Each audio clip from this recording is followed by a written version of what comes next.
দুধ চিংড়ি তৈরি করতে লাগছে চিংড়ি মাছ, ঘি, কাঁচামরিচ, পেঁয়াজ, লেবুর রস, রসুন বাটা, হলুদ গুঁড়ো, আদা বাটা, লবণ, লাল মরিচ, সাথে রয়েছে নারকেলের দুধ। আমি আগে মাছটা এখানে দিয়ে দিচ্ছি। আমি সামান্য আদা দেব, জাস্ট একটু রসুন, একটু লাল মরিচ, একটু হলুদ, লবণ, লেবুর রস অল্প একটু,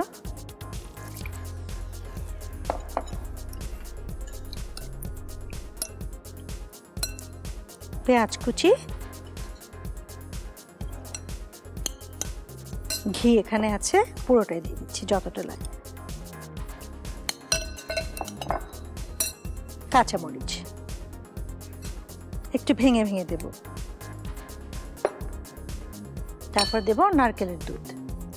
এটাতে সিদ্ধ হবে, আমরা কোনো পানি দেব না এতে। আমরা এখন এটা দিয়ে ক্লিং র্যাপ দিয়ে এটাকে ঢাকনা দিয়ে দিব।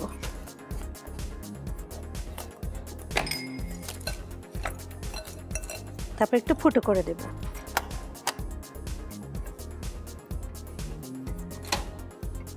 মাইক্রোওয়েভ মোডে 5 মিনিট।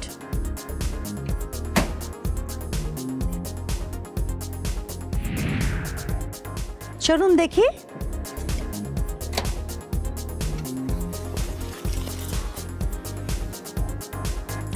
হয়ে গেছে।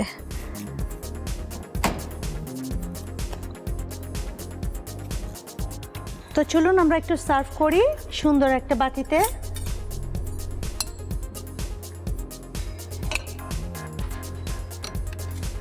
শুধুমাত্র Whirlpool মাইক্রোওয়েভ ওভেন আপনাকে সাহায্য করতে পারে এত সুন্দর রেসিপি তৈরি করবার জন্য।